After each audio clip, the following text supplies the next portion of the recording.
누구의 말, 그러니까 누구의 말이라고 하면 무조건 됩니다.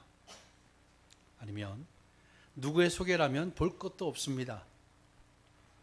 누구의 말이라면 안 봐도 됩니다. 이런 말들을 우리가 들어보셨을 겁니다. 누가 소개한다면, 누가 하는 말이면, 그 사람이 하는 말이면 그냥 그거는 뭐 안 들어봐도 안 봐도 됩니다. 이런 이야기를 우리가 들어보셨을 거예요. 사람의 말의 무게는 참 중요하다고 생각합니다. 그렇죠? 사람의 말은 참 중요해요. 한없이 가벼운 사람이 있는가 하면 한마디만 해도 그 파장은 이루 말할 수 없을 만큼 큰 사람도 있습니다.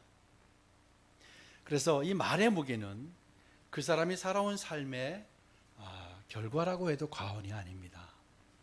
그 사람이 어떻게 살아왔는가는 바로 그 사람의 말의 무게로 알 수 있다라고 생각을 합니다. 여러분은 어떠세요? 여러분은 한없이 가벼우십니까? 아니면 한없이 무거우십니까? 여러분이 하는 말이면 누구도 다 신뢰하고 누구도 다 인정하고 그러세요? 아니면은 어떠십니까? 스스로 한번 자문해 보십시오. 내가 어떤 말을 하게 되면 사람들이 다 그것을 순수하고 진지하게 다 받아들이는가, 아니면 의심하고 무시하는가. 사실 그것은 내가 살아온 결과라고 해도 전혀 아니라는 겁니다. 오늘 정말로 묵직한 무게가 있는 사람이 하나 소개가 됩니다. 그래서 그 사람을 통해 주시는 하나님의 음성과 하나님의 말씀을 같이 들었으면 좋겠습니다. 사울은요, 이름도 알려지지 않은 다메섹의 그리스도인들과 며칠 동안 함께 있었다라는 사실을 성경은 굳이 기록했어요. 그렇죠? 다메섹의 그리스도인 형제들과 함께 며칠 동안 있었다는 사실을 성경이 일부러 밝혔다고 말씀을 드렸습니다. 왜냐하면 그 며칠 동안 사울이 놀라운 변화를 갖게 되죠. 사울의 인생에 있어서 정말로 터닝 포인트가 될 만한 또 하나의 시간이 바로 이 그리스도인 제자들과 다메섹의 그리스도인 제자들과 있었던 며칠은 너무나도 중요했다라고 말씀을 드렸습니다. 사울이 대제사장의 공문을 받고 다메섹에 향했던 이유가 뭘까? 우리 이런 이야기를 나눴죠. 왜? 많은 그리스도인들이 여러 곳에 있었는데, 물론 다메섹이 굉장히 큰 도시였고 또 다메섹에 많은 그리스도인이 있었긴 하지만 정말로 사울이 다메섹을 가야 했던 이유가 무언가 하는 것이 바로 드러났다라고 말씀을 드렸죠. 다메섹의 그리스도인들은요, 예수를 만난 사람들이 어떻게 살아야 하는가, 예수를 만난 사람의 모습이 어떠해야 하는가를 정확히 보여주고 있습니다. 그렇기 때문에 사울이 이제 이 다메섹을 포기할 수 없었던 거죠. 사울이 이제 예수가 하나님의 아들이심을 힘주어 전파할 수 있었던 이유도, 그가 예수님을 만난 것은 물론 이유가 되지만 또 하나의 이유가 있다면 이 며칠 동안 있었던, 그래서 예수님에 대해서 단편적이 아니라 아주 많은 이야기들을 들었을 겁니다.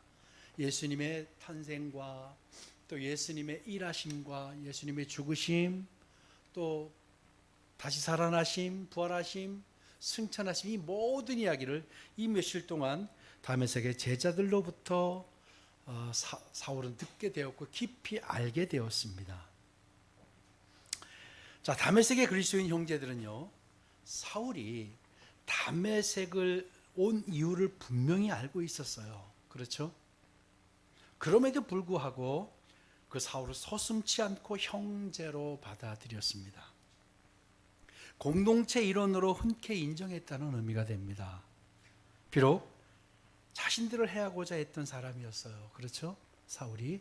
그런데 바로 그리스도를 만났다는 사실만으로 다메섹의 형제들은요, 사울이 그리스도를 만났다는 이유만으로 추도 의심하지 않고 그를 받아들였습니다. 정말 그리스도의 사랑과 용서가 무엇인지를 정확히 보여준 사람들이 바로 다메섹의 그리스도인들이었습니다. 저는 저와 여러분 모두가 이렇게 되기를 축복합니다. 예수를 만났다라고 한다면 의심하지 않고 그를 받아들이고 용서하고 할 수 있는 거, 정말 그리스도인이 어떤가를 보여준 것이 이 다메섹의 형제들이었습니다.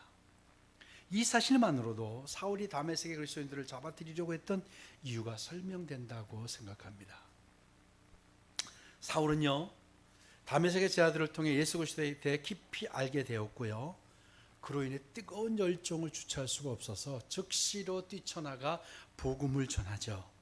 그런데 사람들은 그런 사울을 보고 당황할 수밖에 없었습니다.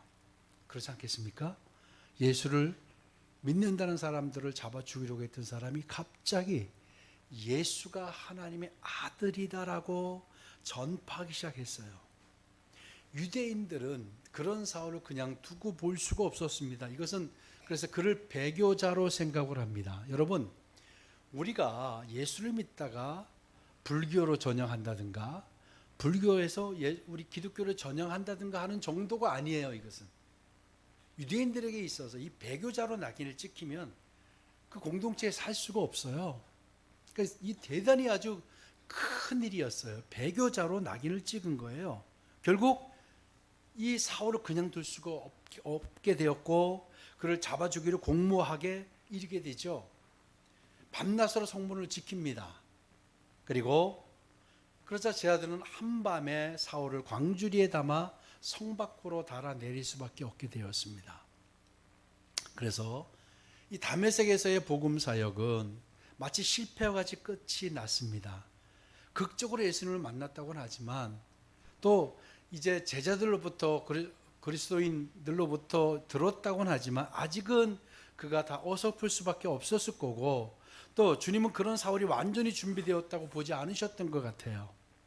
그래서 또한 사울이 단순히 이 다메섹에서만 복음을 전할 사람이 아니잖아요. 사울을 선택한 것은 전 세계를 바꿀 사람이었기 때문에 더 성숙해질 시간을 갖게 하실 필요가 있었다라고 하나님이 보신 겁니다. 이렇게 열혈 유대교 신봉자였던 사울이 다메섹 도상에서 주님께 사로잡혀 그리스도인이 되었다는 것은 유대교인의 입장에서 보면 유대교를 배교한 것이 바로 분명합니다. 그래서 여러분, 유대교가요 공식적으로 부인한 예수를 사울이 바로 하나님의 아들이다, 사실 하나님의 아들이라, 메시아다, 하나님의 아들이다, 그리스도라고 한 것 때문에 잡아들이려고 했는데, 이 사울이 성자 하나님이라고 외치고 다녔으니까 그는 제거해야 할 대상이 분명했던 겁니다. 겨우 형제들의 도움으로 빠져나왔어요. 그리고 사울이 예루살렘으로 향했다고 성경은 증언하고 있어 보입니다. 26절을 볼까요? 26절, 사울이 예루살렘에 가서 제자들을 사귀고자 하나 다 두려워하여 그가 제자됨을 믿지 아니하니. 사울이 예루살렘을 떠날 때 어떤 마음이었습니까? 그리스도인들을 잡아 법정에 세우겠다, 아주 각오를 단단히 하고 갔죠. 그런데 지금 다시 예루살렘으로 향하는 그의 모습을 그가 스스로 얼마나 감회가 새로웠겠습니까? 그리스도인들을 잡아 법정에 세우고 죽이는 것이 사명이라고 여겼던 사울이에요. 그리고 그의 인생 목표가 그리스도인들을 잡아 죽이는 거예요. 그런 사울이 주님께 자신의 삶을 의탁한 주님의 택한 그릇으로 주님의 생명의 도구가 되어서 돌아왔습니다. 완전히 새로운 존재가 되어서 돌아오게 되는 자신을 봤을 때 얼마나 감회가 새로웠겠습니까? 오늘 본문 26절, 저는 25절, 26절을 보면 사울이 다메섹을 나와서 곧장 예루살렘으로 간 것처럼 보이지만 실은 그가 아라비아라는 곳에 가서 3년의 시간을 보내게 됩니다. 이 아라비아는요 바로 건조한 사막으로 불리우는 땅이었어요. 나바테아 왕국이 있는 땅이고 바로 이 시리아와 인접한 땅이었어요.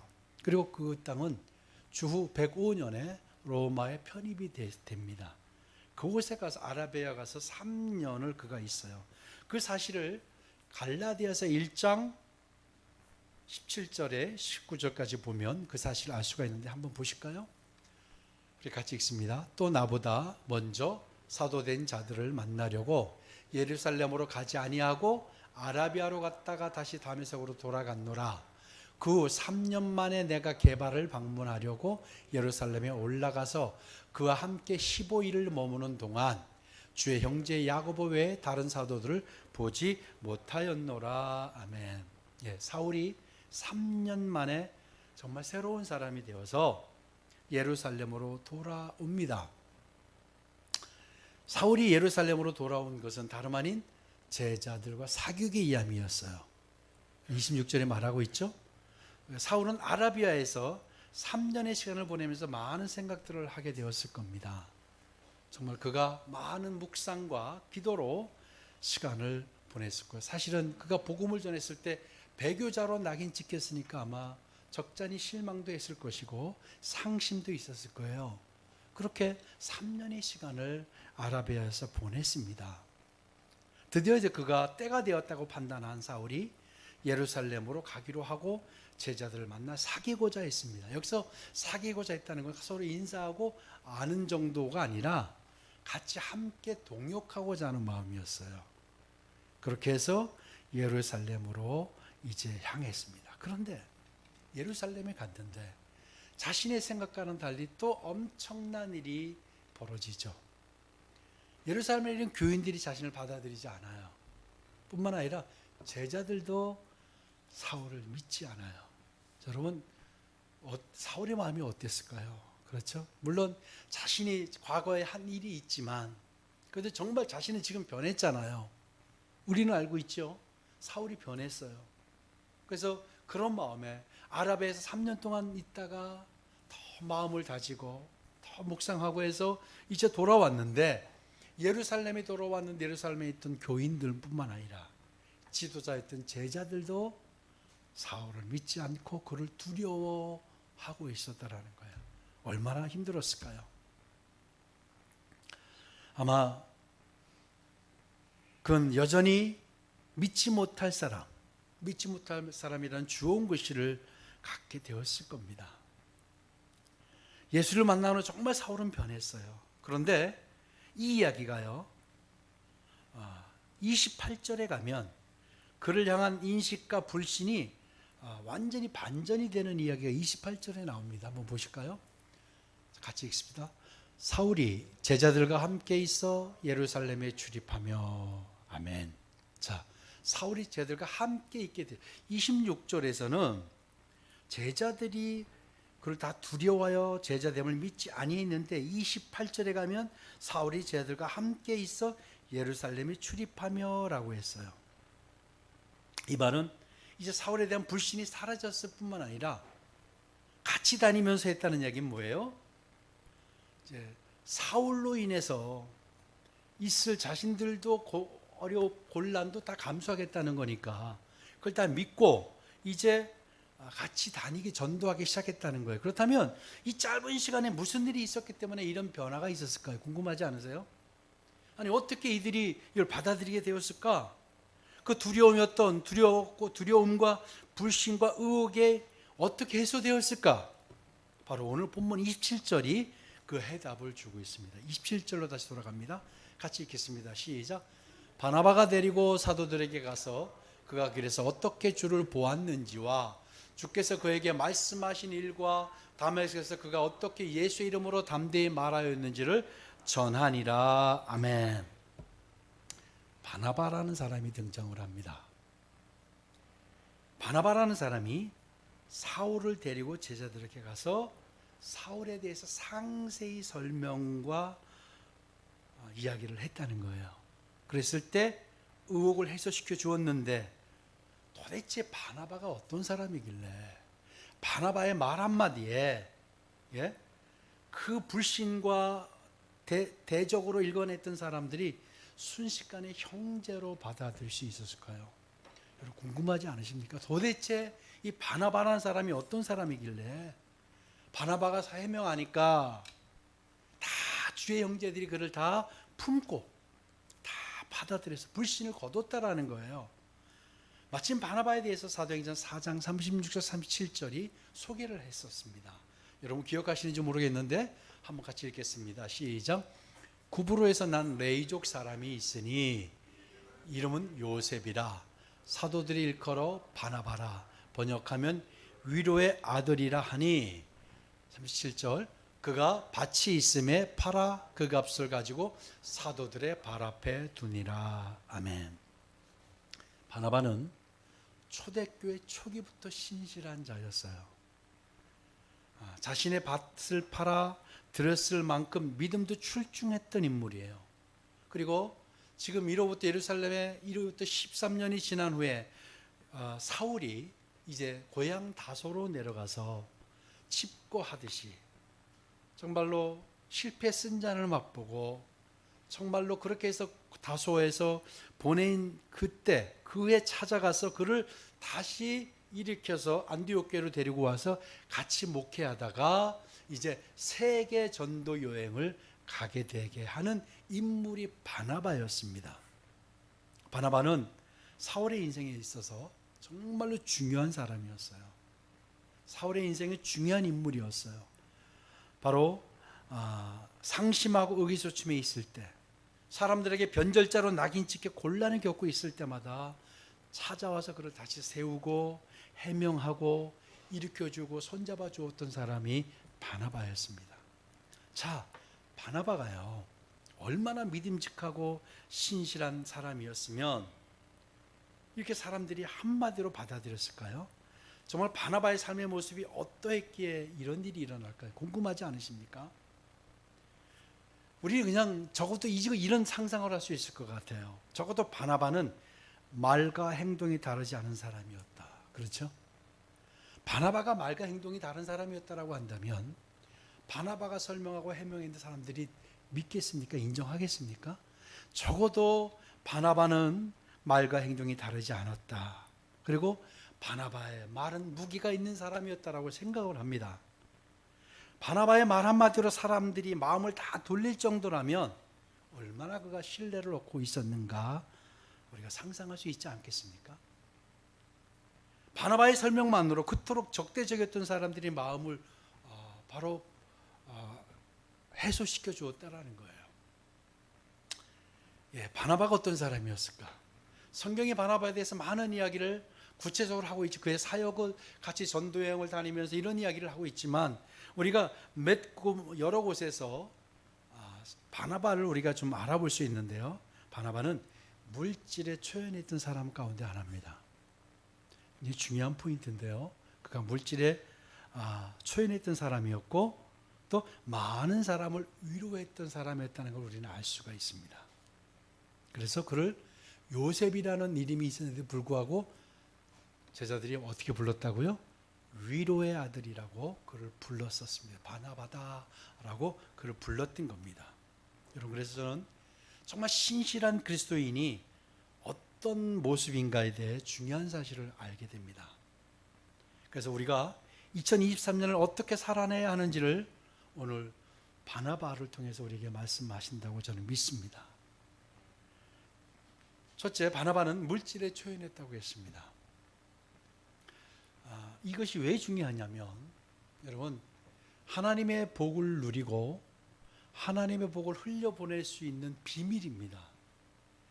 물질에 초연할 수 있었던 사람, 여러분 물질에 초연하는 사람은 그리 많지 않아요. 여러분은 어떠세요? 물질에 초연하십니까? 어떠십니까? 한번 대답해 보세요. 물질에 초연하세요? 바나바는 돈이 많았기 때문에 돈이 많은 사람이니까 그럴 수 있었을 것 같아요. 아니요. 여러분, 제가 알고 있는 상식으로는 돈이 많은 사람일수록 초연하지 않아요. 그렇지 않나요? 돈이 많은 사람일수록 더 가지려고 해요. 여러분, 돈이 많은 사람이 잘 나누는 거 보셨습니까? 그렇지 않더라고요. 실제로는. 돈이 많을수록 욕심을 버리는 것이 쉽지 않다는 거 우리가 알고 있습니다. 그런데요, 바나바는요, 바나바의 믿음은 물질이 필요할 때 서슴지 않고 주님께 내어드릴 수 있는 사람이었습니다. 아멘. 주님께서 필요하다고 하시면, 주님을 위한 길이라고 한다면 그는 물질을 서슴없이 내어놓았던 사람이에요. 사도행전 4장에 보면 뭐라고 하고 있죠? 그가 밭을 팔아 사도들 앞에 가져오니라라고 했죠. 그는 필요할 때 물질을 내놓을 수 있는 사람.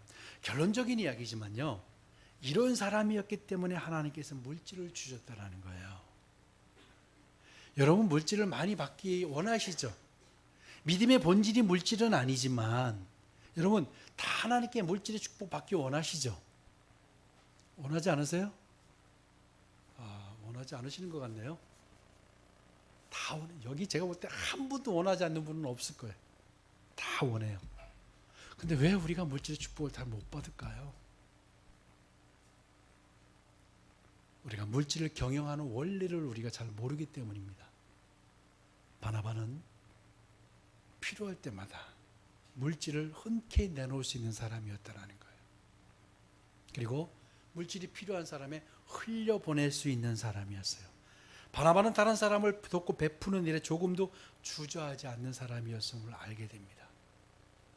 이런 사람들은 존경받아요. 그렇죠? 늘 여러분, 남의 거 도움받는 것보다 없어도 내가 있는 가운데 늘 베풀고 늘 섬기는 사람, 여러분 마르지 않습니다. 하나님은 이런 사람들을 마르게 하지 않아요. 여러분 주변에서 보실 겁니다. 움켜잡으려고 하는 사람들 늘 힘들다고 해요. 여러분, 흘려보내는 여러분 되시길 주의 이름으로 축복합니다.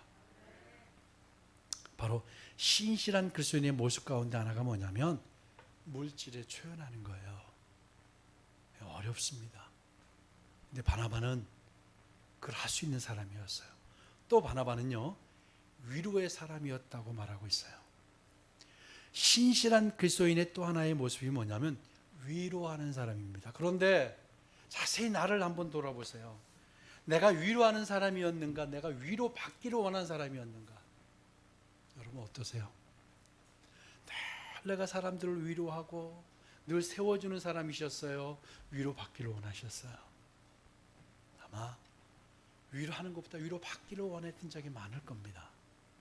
여러분, 신실한 그리스도인은 위로하는 사람입니다. 아멘. 여러분의 삶이 하나님이 주신 모든 신비로운 목들을 다 누리지 못하는 이유는 여러 가지가 있어요. 끊임없이 우리에게 말씀하시잖아요. 일관되게. 여러분, 사람을 세우는 일에 분주하시길 바랍니다. 사람을 세우고 사람을 위로하고 사람을 염려하고, 그러니까 내 감정에 충실해가지고 다른 사람이 눈에 보이지 않는 거예요. 신실한 그리스도인은 그렇지 않아요. 신실한 그리스도인은 나보다 다른 사람을 더 살핍니다. 그런데 우리 주변에 보면 다른 사람 살피지 못해 내 감정이 더 중요해요. 내 상황이, 내가 지금 기분이 더 중요해요. 이건 그리스도인이 아니라는 거예요. 진짜 신실한 그리스도인은 다른 사람을 세우는, 제가 무슨 지금 상황이 어떤데 다른 사람을 세워요. 그런데 하나님 그런 데도 세우래요. 늘 위로하는 사람 되시길 주의 이름으로 축복합니다. 네, 바로 바나바는 그런 사람이었어요. 여러분, 늘 필요할 때 물질을 베풀고 늘 사람들을 위로하고 늘 사람들을 세우는 이 바나바가 하는 말을 우리 예루살렘 교인들이 듣고 어떻게 그걸 거절할 수가, 어떻게 그걸 아니라고 할 수 있겠습니까?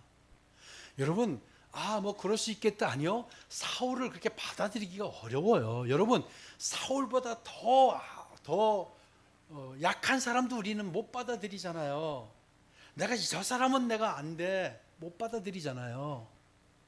사울을 받아들이기 어려운 사람이었어요. 그리스도인들을 잡아 죽였던 공공의 적이에요. 그런데 그를 바나바의 한마디로, 바나바가 설명하니까 제자들이 같이 다니기 시작합니다. 여러분, 하나님께서 올 한 해 우리에게 원하시는 것이 이런 바나바의 모습입니다. 아멘. 네. 물질에 초연하는, 물질을 흘려보내고 정말 주님이 쓰시겠다고 하시면 언제든지 주님께 내어드리시는 여러분 되시길 주의 이름으로 축복합니다. 하나님께서 하나님이 쓰시고자 하고 하나님 나라에서 물질을 내어놓는 사람을 가난하게 하시겠습니까? 적어도 제가 아는 하나님은, 성경 역사에서 말하고 있는 하나님은 그런 하나님이 아니셨어요. 여러분, 이 단계를 넘어서야 됩니다. 이 단계를 넘어서지 못하면, 여러분 절대 언덕을 넘어서지 못하면 언덕 넘어 있는 거 절대 볼 수가 없어요. 그렇죠? 언덕을 넘어서야 돼요. 이 단계를 넘어서지 않으면 그 단계 다음에 있는 과정들은 전혀 우리가 상상을 못해요. 늘 하나님이 쓰시다고 하실 때 여러분 내어놓는 여러분 되시길 주 이름으로 축복합니다. 이러니 사람들이 감동을 한 거예요. 그리고 위로하는 사람이었기 때문에. 그러니까 사울을 향한 불신과 의심보다도 바나바의 말 한마디가 더 큰 힘이 되었던 거예요. 그래서 형제들이 사울을 받아들입니다. 정말 그렇다면 우리는 아주 중요한 사실을 알게 되는데요, 진정한 그리스도인의 모습이 어떠해야 하는가를 여러분 이제 아실 겁니다. 우리의 말에 대해 사람들로부터 신뢰를 얻을 수 있는 삶, 바로 이것이 바나바의 삶이라고 믿습니다. 그런 삶을 여러분 올 한해 한번 살아보시길 바랍니다. 그러면 하나님께서 여러분의 미래를 열어가실 것으로 믿습니다. 마지막으로 또 한 가지 중요한 사실이 있어요. 사울의 이야기인데요, 의를 위하여 박해를 받는 자는, 의를 위해 살기로 작정한 자는 성경이 우리에게 뭐라고 하냐면 복이 있다라고 해요. 성경 그런 자들에게 천국이 그들의 것이라고 마태복음 5장 10절이 말하고 있습니다. 의를 위하여 박해를 받는 자는 복이 있나니 천국이 그들의 것임이라. 아멘. 예수 그리스도를 생명의 주인으로 삼고 삶을 의탁한 바울은요, 복음을 전하고 한 걸 주저하지 않았죠. 비록 실패였다고 생각할 만큼 거절의 아픔을 맛보기도 했어요. 광주리에 담겨서 성문을 내려가야 됐어요. 피신해야 됐어요. 3년의 긴 시간을 주님과 교제하는 시간을 갖고 기쁜 마음으로 예루살렘을 찾아왔지만 거절을 당했어요. 그렇지만 사울은 주저하지 물러나지 않았습니다. 그런 사울을 하나님은 내버려 두지 않으셔요.